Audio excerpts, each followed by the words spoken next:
Hi. Today we are joined by Pretoria's only export, a rugby playing, fast mauling, slow thinking warrior poet. That is quite something. I wish people spoke like that about me. How are you doing today? Oh, and by the way, today's guest is Ciaran Dayaram. Welcome to the show, Ciaran. Thank you for having me, Sam. Hi, Chloe. Hi. I just want to first apologize about Sam. I'm sorry. It's fine. We try not to offend our guests, right off the bat. Well, I've gotten to know him for about 12 years now, or maybe a bit longer, so I've come to get to know him. Nothing surprises you anymore. I also don't think, how was that offensive in any way, Chloe? Slow thinking. Slow thinking means you take time, you deliberate. All right. It's because he's an academic. Such a slow thinker that he's been doing a 3-year degree for 6 years. But I suppose that would that would be the rude part. But I meant you're a deep thinker. I am a deep thinker, amongst other things. Wow. Multifaceted. I tell you, we get the best of the best on this show. And I know what you're thinking. Samuel, what are you doing in a gown? First of all, that's a bit of a personal question. So respect boundaries. Chloe, what are you doing with those ratatas out? That's a colloquial term for boobs. If you are listening, thanks again for joining us. You obviously can't enjoy these visual sort of moments, but we get it. You're a bit like Ciaran. You like thinking in your own time. You like enjoying things. You're driving and listening to this. You listen to this before you fall asleep. Apparently, we put a couple of people to sleep. Yeah, I've been told that about my voice, that it's very relaxing and it puts people to sleep. I don't know how to feel about that. Sorry, I got so bored listening to what you're saying there. Okay, enough of this pitter-patter, this pathetic pitter-patter. Ciaran, where is your show and tell? Well, I had not counted for the traffic, the Cape Town traffic. Okay. In Pretoria, you kind of just hop on the N1, you're there in 20 minutes. Today, I got caught in the traffic and forgot my show and tell. Okay, so a few problems. The traffic has nothing to do with you forget. The traffic prevents you from going back to fix your area. Fair enough. Oh, God, Chloe, maybe we get some of your friends on the podcast. That's a joke. I also used the traffic this morning as an excuse. It works most of the time, It does. It does. Yeah. But I also think we've had some celebrities on the show and we like them, but we almost find it more enjoyable getting to know some, and this is another person's podcast in South Africa, and you must check it out. It is behind a paywall now, so but Lesser Known Somebodies is the name of the podcast. It's a great South African podcast, and it's such a fantastic piece of copywriting, and it's fundamentally a great thing to do because celebrities are lame. Yes or no, Ciaran? Yes. Wow, you heard it here first. What do you think, Chloe? We hate him because we ain't him. Exactly. So We are coming. We're coming for them. yeah, We've even manifested having Elon on the podcast. that's true, We man. were doing KETS goals yesterday, and he made it on the board. You got to dream big. Dream you big. know?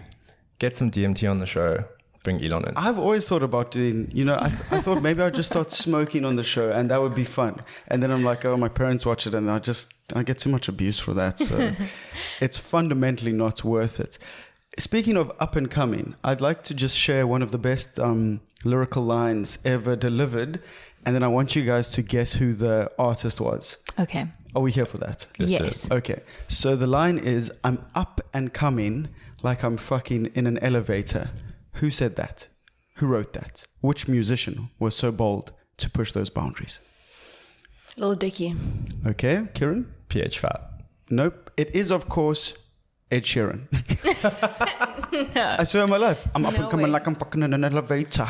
It's from No ways. It's from a track called You Need Me, I Don't Need You. Oh, okay. And the neighbor clearly doesn't need us to have a peaceful podcast.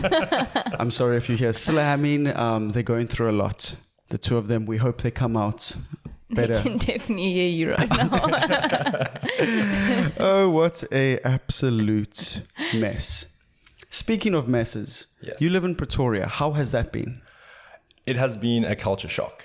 Okay. Yeah, I enjoyed moving away from Cape Town, having grown up here for 18 years. But Pretoria has been good to me. It's allowed me to grow up. Okay. Yeah. How long have you lived in Pretoria? This will be my 6th year this year in Pretoria. And yeah, I've enjoyed almost all of it. There have been lots of ups, lots of downs, but it's been a positive experience overall. Okay. I think that's probably the kindest review Pretoria's ever received. So just for a bit of context, Ciaran left straight out of high school to go to Pretoria to be part of the Blue Bulls setup. Yeah, that's right. This is a serious sportsman, okay? For those of you who don't know what the Blue Bulls are, I don't know. Chloe? They're not blue balls. Wow. They're a rugby team. So. Wow. Anyway, so... I'm proud of myself that I know that with my lack of sports knowledge. Yeah, if Chloe knows who the Blue Bulls are, you're in trouble. So, Ciaran, you went there straight out of high school. Yes. Was that scary? Massively scary. But also, I was quite arrogant at the time because I'd come from a small sporting school and then you don't really have much of a name. Then you get there and you think, you know what, I'm better than everyone. This is going to be easy. And it's completely the opposite. You were a big fish in a small pond, and now all of a sudden a mediocre-sized fish in a massive pond. Quite literally, because I was the shortest person in the team huddles. Wow. Which was scary. And I'm 188, so that says something about it. Okay, Ciaran, you've got a girlfriend. There's no need to be throwing out height statistics here. I'm 188, run the 100 meters. Shut up. I'm not happy with my life. No, I'm only joking. Speaking of small ponds, do you have a favorite pond in Pretoria? The Rugby Dam. Oh, wow. Yes. Okay, you came... Jeez. I was expecting stunned silence with that bizarre question. You're like, no, I've got a list. Well, because in Pretoria there's no ocean, you go to the dam. So Rugby, you can go fish there. And I think Harties is probably the better known dam. In Cape Town, we have Hartie Bop, a slightly different concept. It's not a dam. Chloe, did you know the famed song Cake by the Ocean was actually about having sex at the ocean? Is that the Jonas Brothers or Nick Jonas? It's Joe Jonas, I think. Oh, my bad. DNC, something like that. It's the ANC, and they're a pathetic ruling party. But moving swiftly forward. Yes. Quite a new part of the show that I'm going to introduce when friends of KETS and friends of myself or Chloe come on the show. It's called Anecdotes. And it's pronounced exactly like that. So every time you anecdotes, brace yourself because they're going to be some fun stories. So you guys know me as Sam, Podcast King, the Epileptic Enigma. And it took me back to a time with Ciaran. We must have been in about grade 9 or 10. Oh my gosh. And we're both at school and we're playing touch rugby. And it's quite funny because all the hockey players had better ball skills. Read into that what you will. Then, was that rude to me? I don't know, bit of both. They were better at playing touch rugby than the rugby players. And this would really frustrate the rugby players like Ciaran, because if he was like, we play like rugby versus hockey, and we just annoy them and all that sort of stuff, us being the hockey players. And one day we were playing and I just slapped the ball out of Ciaran's hand just to kind of annoy him. And he turned around to me, this 188 hulking figure, and said, I hate you, you epileptic fuck.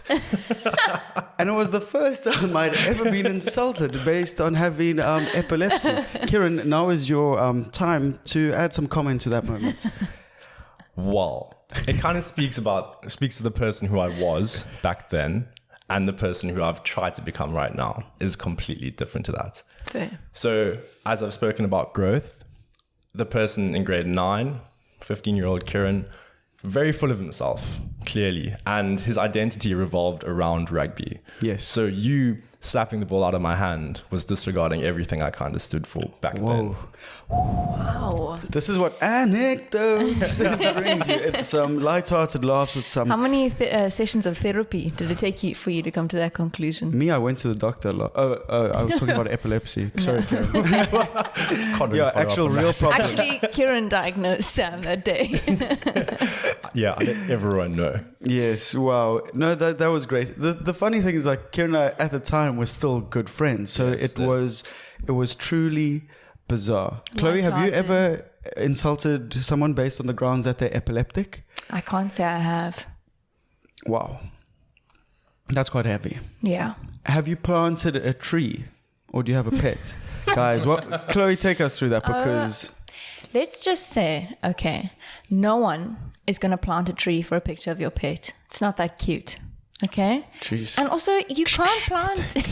Yeah, hot takes a bit early on. You can't plant 4 million trees. It's just not happening. No. I mean, for every million tree, you have 10 million starving children. That's a fact from UNESCO. Oh. So... Wow, this podcast is... No, I also I loved people posting a picture of their pet, you know, responding to that sticker. And then the next post, and the next story post that they had was the like tree company, I don't know, that had now released a statement saying, we're really happy that everyone got on board with this, but unfortunately we can't plant that many trees. I was so confused by that. Did you see all of this, Ciaran? I did see all of this. What did you, as a ex Blue Bulls rugby player, what did this tree make you think of? For those of you guys who might not use Instagram, this is basically something that was happening on Instagram this week. There's a new function on Instagram where someone can post a like prompt and you can add a photo to your story replying to that prompt, kind of. It's like a chain. That wasn't really well explained. But while she was doing that, I was like, I couldn't explain it better. That's why we love Chlo Dog. She's the best. But what did you think of all this madness on the gram? Well, personally, I thought it was quite cute. Lame. But Okay, what I found troubling was that some people were posting photos of their girlfriends and boyfriends as their pets. Oh, yeah. That's quite They're funny. like they were like, these are my animals. Yeah, like, no. What? I almost respect that more. I like a bit of dark humor to the That's true. occasion. These Instagram things, we had the black square last year, or was it the year before? I don't even know what year we're in. That's the sort of corona times. But there is also no time in Pretoria. E.E. Cummings once famously wrote that in one... Is E.E. Cummings male or female, Chloe? Male. Okay. Yeah. Thought I'd catch you tripping there. But there's this obviously massive song, Pretoria Girls, written by Archbishop Desmond Tutu. And some of the lyrics go quite easily. Jeez, I've just realized my whole shtick is just dad jokes. Anyway, the lyrics go, she's got older brothers. Yes. She's by far the toughest. She doesn't play hard to get. She just makes you suffer. She's not scared to get dirty. She cleans up so nice. Bit of a juxtaposition at the end there. Very nice, Desmond. Basically, what I'm asking, do you love Pretoria Girls? I am dating one, so yes, I do love Pretoria Girls. And you love and you love her? I love her. No, I do with all my heart, Shem. Oh, that's awesome. Why is like saying you love someone such a big thing? Because as a male, it's tough to be vulnerable. Have you ever said that you love me on the podcast? Yeah, I think so. Say it now. I love you like I love pizza. Moving on. No, I've always thought it bizarre. Guys will be like, yeah, and then like we had sex and stuff, and like I spend every waking minute of my life with her. I'm like, oh, so you love her? Are you fucked? Are you insane, boy? I'm looking after me. It's like, what? Where do we get this? But Chloe, do girls say I love you a lot more than men? Would you think that? I think so, but when I've chatted to most of my girlfriends, they are so scared of saying it when they're in heterosexual relationships, saying it before their boyfriends. Little disclaimer. The LGBT community coming for You Chloe. can't catch me. You can't catch me lacking, no. In hetero relationships. No, I've always found it fascinating that because I'm a person that like is very heart on his sleeve, like how I feel is how I'm going to say, that sort of thing. So I'm like one of those guys that like 10 days in, I can be like, I love you. Sam's not even joking. I was 10 days in, yeah. Was it? Yes. Oh, geez. Is that not a red flag? Maybe. And the fact that he was in his Jordan Peterson phase. Maybe I should have run. Every white male goes through a Jordan Peterson phase. It's just a fact because... I don't know, we're vulnerable from time to time. I was super vulnerable being alone, single, during COVID. And there was this white shining light, literally white and bright. And thank goodness I went in it and got out because some people are still stuck there. Yeah. And it's oh so dangerous. We talked about Jordan Peterson for 30 minutes on our first days. Yeah. Beautiful. So thank you, JP, for getting that. That good. No, that's disgusting. Why is there so much fighting in Pretoria, especially when you go out and about? We love it.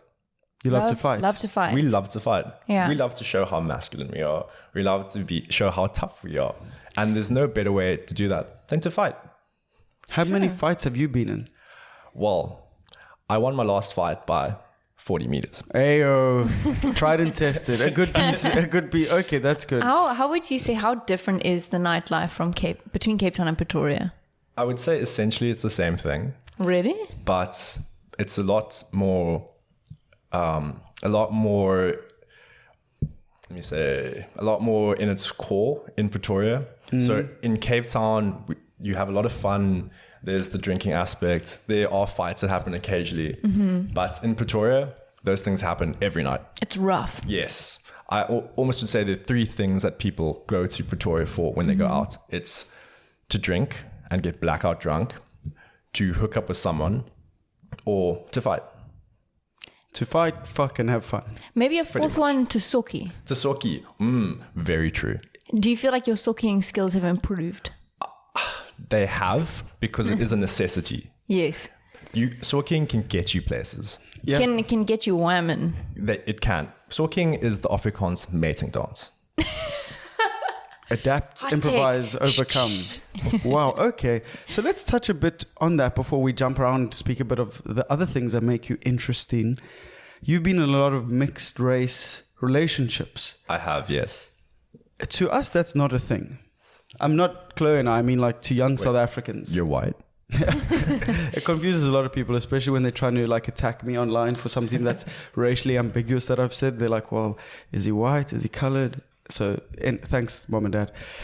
Anyway, do you think it is still a thing in South Africa? Because even if we're young and we're like, yeah, that's awesome. Well, not even awesome. I feel it's even weird to call it a mixed race relationship. Yeah, it's just 2 people dating. And I know that sounds like I'm John Steenhuisen. I don't see race. Obviously, race exists. But what's your whole take on the mixed race dating scene? It's definitely grown since I've been in Pretoria. I mean, 5 years isn't too long, and I've seen a big increase in mixed race couples, and that's good. But I haven't seen an increase in mixed race engagements. Ooh, hot topic that. Ooh. So it seems that people will dip their toe, maybe for the image, just to see if they like it or not. But ultimately, we resort to comfort. So in Pretoria, once you go black, you also go back. Yes. Okay. Okay, just not back to your family. And he's taking the knee during cricket matches. We've lost them completely. Okay, that's so interesting. Do you find you get any looks when you're out with your girlfriend? You most definitely get looks. There is one community in particular where I went with an ex-girlfriend and we sat down at a mug and bean and you could just tell everyone's looking at you. And it was actually quite nice because you're pissing off a lot of people. That's just start like making out in the middle of brunch. Come here. No, that's truly disgusting. Not interracial dating, but of course a PDA in general. Oh my God, when we were out for brunch on Sunday. Sorry, Chloe, I got to tee this up. Anecdote. Is this an anecdote? I don't know. Yeah, it's a story about your life. Oh, okay. And this happened twice, and I think they were foreign, but they were just like hooking up, and they had like a bunch of like 10 friends. This is like the middle of the day, just a little bit of wine, but like going at each other's faces. Yeah. Sam missed it the first time, unfortunately, but he caught the second time. I was fully erect. No, there's just something about PDA that terrifies me. But that is a foreign culture thing. Because I've been to Kirstenbosch on New... That's in Cape Town. I know you're from Pretoria, yes. But going to Kirstenbosch is still a local event. True. For their New Year's party, and there were some foreigners there. And I kid you not, they were maybe late 50s, rolling around, hooking up. And then the joke of it is the main act, who I think was Goldfish that evening, came every on, year. And they packed up and left. Well, they were clearly aroused and ready to take it to the next stage. Do you think your parents still go at it? 100%. Oof. They're a very loving couple. Okay. Well, I don't mean oof. Shame on me. Shame. Do something to me. Okay, maybe don't. I mean, I'd hope that they do, Yeah. It's a sign of a happy marriage, possibly. There are definitely some physical barriers when you get to that age. Maybe you can't do as many positions. Of course. but they still get at it. Definitely. Oh, that is so wonderful to hear. And it's time for another anecdote. We've sprinkled in a couple. This is one of my favorite stories. So Ciaran's father, Jason, aka Just Vint, is one of the coolest people ever. He owns a pharmacy, hardworking man, play hard, work hard, you know, a classic baller. And so one night, Ciaran's family were being robbed. And they were about to get away, these criminals. And Jason, you know, being a summer boy in Cape Town, sleeps naked. So whilst he sees these thieves departing, he doesn't go, oh no, that's just a loss. He dives through a glass window in their house. Jeepers. Blood and all. Keep in mind, he's naked. Chases this guy down, gets him, and basically beats him to a pulp. Why is your dad your hero? I think you've summed it up pretty nicely there. I think essentially as a father, he sacrifices for his family, yes, and he's not willing to take any less. He'll lay his body on the line. I would not dive through glass in the thickest of jeans, let alone naked. Well, you know, I'd always wondered if you were circumcised or not. I think now we know. Wow, I hope he doesn't watch this because I have a lot of respect for him. He's like, these motherfuckers. This is what I work so hard for, to get anecdotes brought up on a comedy podcast, okay, which we are. Chloe, yes. Do you believe in the stereotypes that men should be the protectors? In times of trouble, yes. That feminism leaves the body leaves real my quick. body real quick, yeah. It's like, oh, I think someone's broken in Sammy. Yeah, Equal Pay just left the group chat. He's like, no, this is... Bill Burr's got a very funny routine about it. Yeah, he's a comedian, pushes boundaries. You know, come on, people, come to the party. But he's like, all this sort of inequality checks out because for some reason, whenever there is a ship that's sinking or a fire in a building, it's always women and children get to exit first. And he's like, why? Why? This isn't fair. So if there's unequal pay in the workplace, that's our compensation. Leave a comment below on how misogynistic that sort of comment is. We have fun here. And I think it's really about being comfortable in your relationship and comfortable in your body. I don't know how much of me you can see. Like I said, I'm in a robe, but mainly to promote KETS' latest little sponsor. Let me just get this dad bod rig. I don't know how much you can see. I hope you don't see too much of mine. They are literally getting a close-up of... Wait, let me take... Let's have a turn there. Can you see that? Wait, hold on. No. There we go. There we go. Oh. Do a little sexy look. Ooh. Okay, so that was a lot to deal with. If you are listening to the podcast, I won't apologize because you're probably lucky. What I was basically flaunting around in is the comfiest pair of underwear. That is KECKS, not KETS. We try to get our lawyers onto these people, but cease and desists are quite expensive, so I've found. But no, if you are looking for a gift for a boy, your dad, your brother, your grandpa, look no further than KECKS. Just stop wasting your time with your holy underwear. And that's not what the Pope wears. You know what I mean. It's got to really, really change. And the whole big thing about KECKS, Ciaran, I was already telling you to try these on. Ciaran tried these on. Didn't fit for various reasons. And what it comes down to is comfort. You know, people always ask me, Sam, you know, you're such a big figure in in Cape Town's community. How are you comfortable making jokes, treading the line, going out there, putting yourself out there? It's not because I'm funny, good looking, all these sort of things. It's because I'm wearing KECKS. So that's not going to go down well.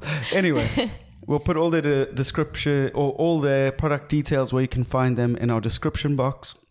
And I think that's that. And just know, even the Springboks are doing it. Oh yeah, Franco Mostert, one of Ciaran's many heroes, wears KECKS. So if you want to be like Franco Mostert, Nelson Mandela, Sam Holmes, get yourself a pair of KECKS. And with that ad, we will be right back. Well, no, we are back. Chloe, save me. Well, we've talked about the Springboks, and one of the most popular sports in Pretoria is rugby. I got that from justfunfacts.com, a very reliable source. But Ciaran, you played for the under-19 blue bulls, not blue balls, just by the way, as well as for tux. So what do you love about rugby? Although it's quite cliche, I enjoy the camaraderie. And I enjoy playing with my mates and having fun in the field. It makes it 100 times better. But then there are also the other perks. It means I get to gym all the time, get to eat shit, and girls pay me attention. Wow. Shallow as expected.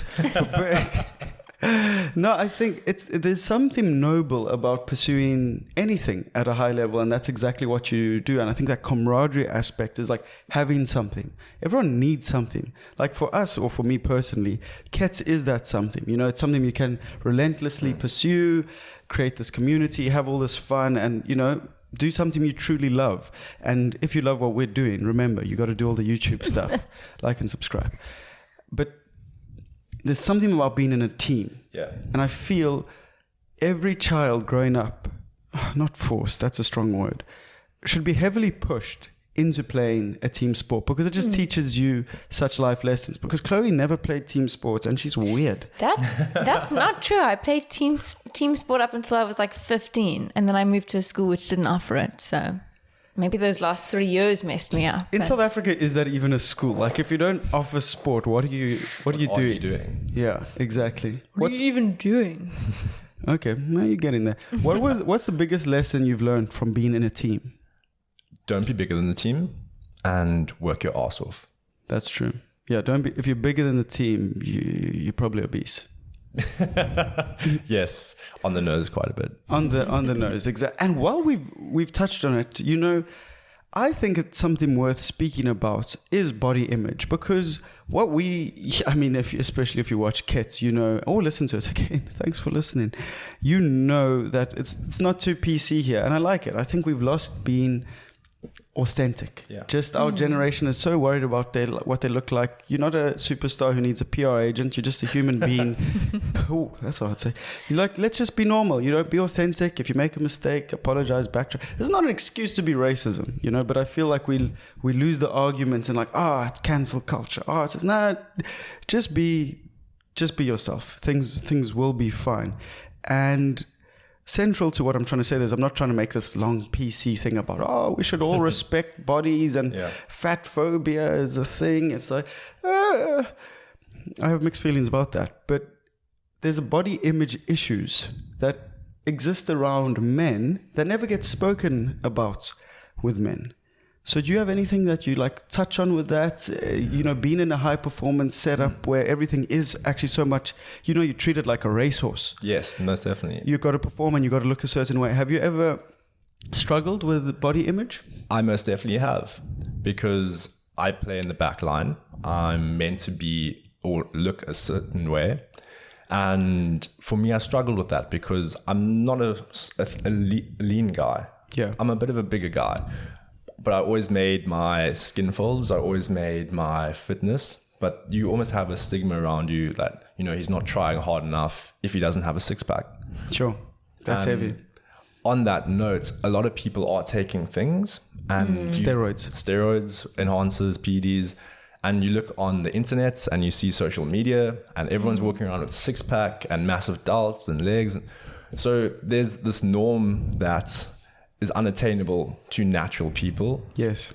And I'm not calling out people who are working hard and who are natural and look a hell of a lot better than I do. I'm just saying that a lot of people aren't, and you should be aware of that. Would you ever get that sort of feedback from a coach? Most definitely, yeah. And what would they say to you? They say, oh no, you need to pick up some speed. You're not a good finisher. It's always these like passive aggressive sort of comments.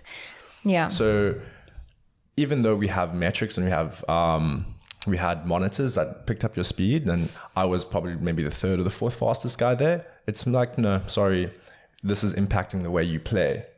Yeah, no, that's not good. And Mom, if you're listening, stop calling me chunky monkey. I can't take it anymore. I cry after I visit you and have dinner. No, because I think it's just so, it's like finding that happy place. And I think everything, again, at the top end of an industry, say it's sports, entertainment, whatever, you know, you are going to be scrutinized a lot more, but it's like coming to peace with that, you know. And it's definitely not the stage where like people should be comfortable being overweight. It's definitely not good for you.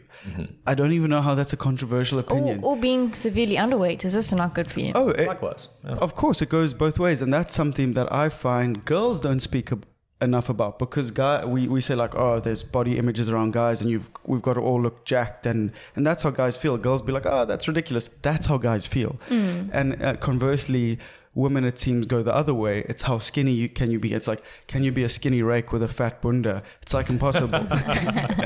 So it's just, again, I don't think it helps being like, it's fat phobia, we can't speak about this whatsoever. It's like engaging in it properly. Exactly. And being like, okay, that's good. And finding out where you're healthy. It's not everyone. People have different body types and shapes and all that sort of stuff. But we're still human beings. And they're like a million people just like you. So get to a healthy space with your body. What is this podcast turned into? Dr. Full out here. But on that, look what Francois Stain looks like. Tell me that guy doesn't enjoy some Bourvos and red wine. Exactly. And look how happy. Look at this rig over here. Is it close to perfection? I don't know. That's for you to decide. But you just got to be, he says, whilst covering up, you got to be comfortable in your own skin. Chloe, Exactly. Are you comfortable in your own skin? That's such a tough question. Jeepers. On most days, I think I am. Yeah. That's good. Yeah. And I think that's also a crucial thing. You're never always going to get it right. Yeah, exactly. There's good days, there's bad days. But for the most part, I think I am. And I think it's taken a lot of work to get there, because when I was younger, I really struggled with that. Sure. Yeah. Speaking of life not being a sprint but a marathon, Nipsey Hussle, R.I.P. Anyway, there he is. What do you think, Chlo Dog, about the KETS running club? It's got some traction online. I am terrified of running with crazy people, though. What do you think about that, Chlo? I think it could be super fun. So for context, we had the idea, like, because this is all online, so you want to build a real community as well that has like do things together and like make people feel they belong somewhere. Yeah. We do like a running club. So your thoughts, Chloe?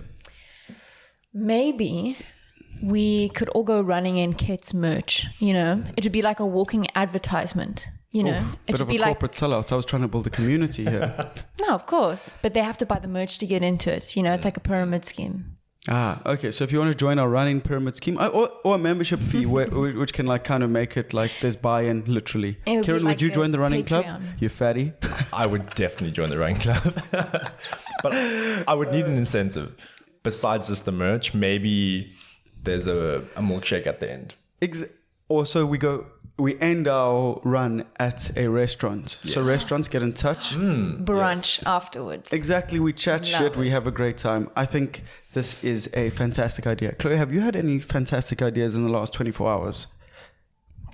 No.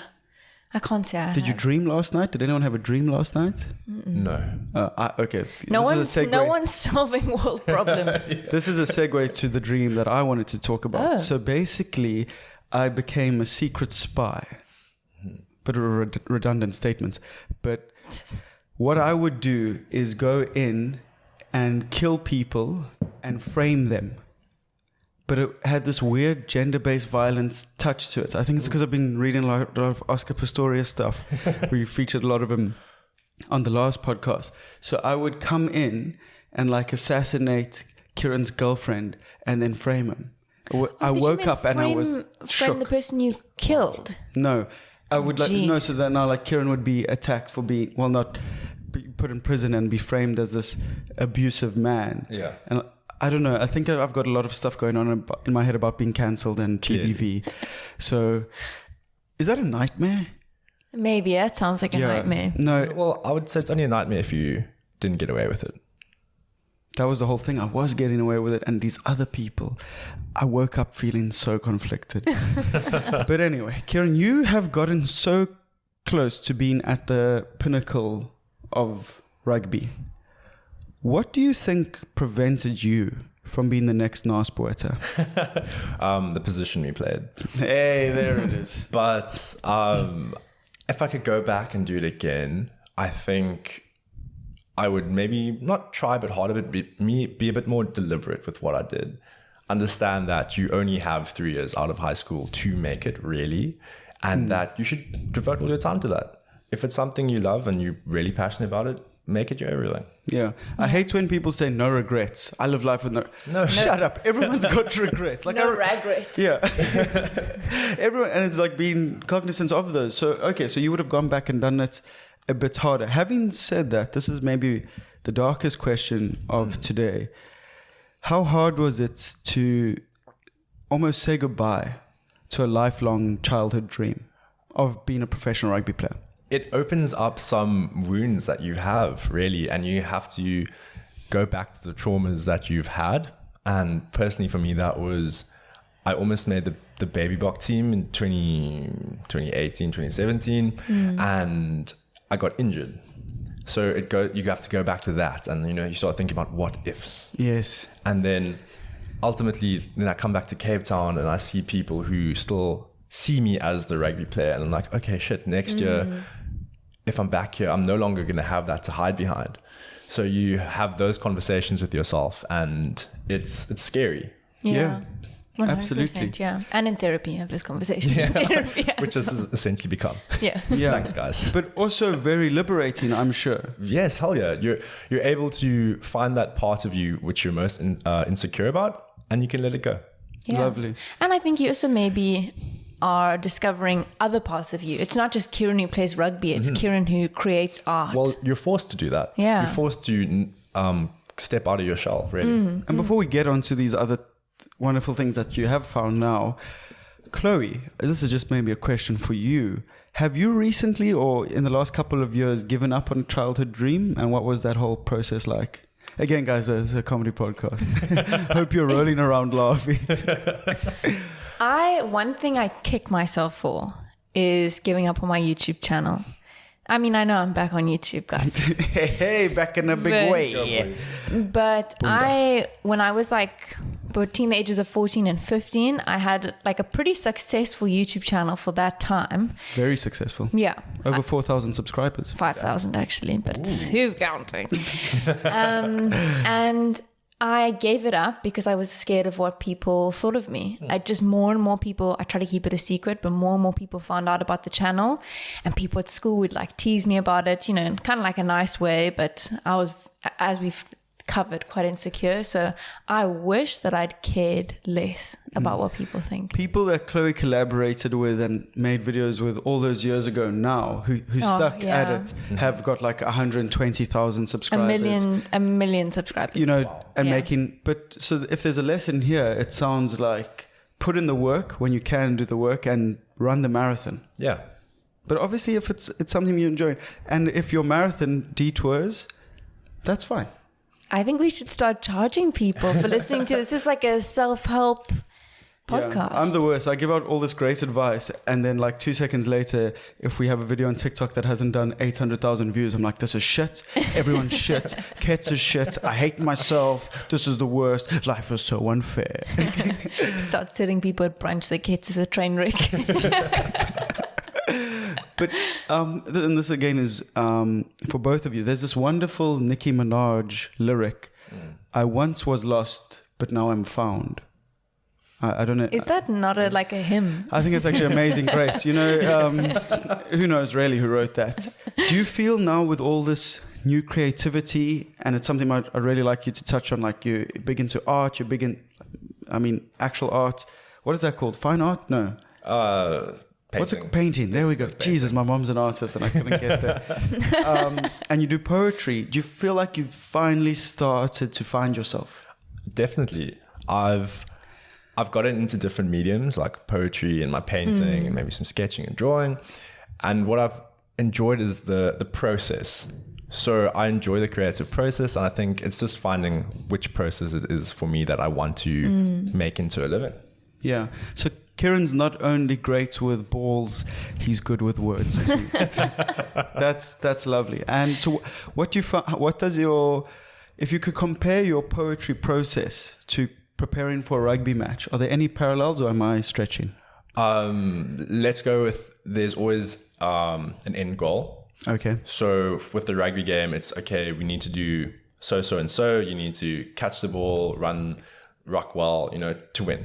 With poetry, it's setting up, okay, how does your listener want to, not your listener, your reader, what emotions do you want them to feel? What's the tone of your writing? And those small things add up to a product that gets you to the end result that you want. Okay, so process-based. That's all. Rugby players are always big on processes. I like that. Yeah. The biggest parallel between poetry and rugby for me is all of the homoerotic energy.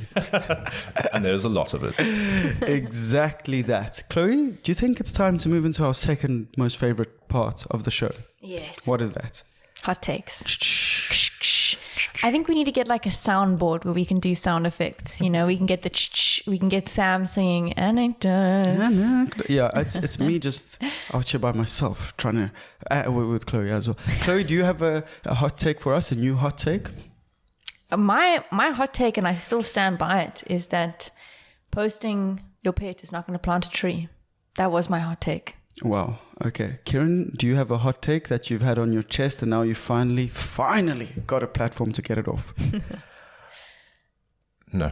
Okay. A hot take. Let's see if Ciaran some time to think about it. Sam, have you got one? It's not so much a hot take, more of a wish. But in 2030, I believe being hairy will make a return. A strong return. Or so I hope. Aren't you guys sponsored by Manscaped? No, we did a Manscaped promotion that kind of fell apart due to our lack of promotion. We're getting better. We sometimes forget to do the ads.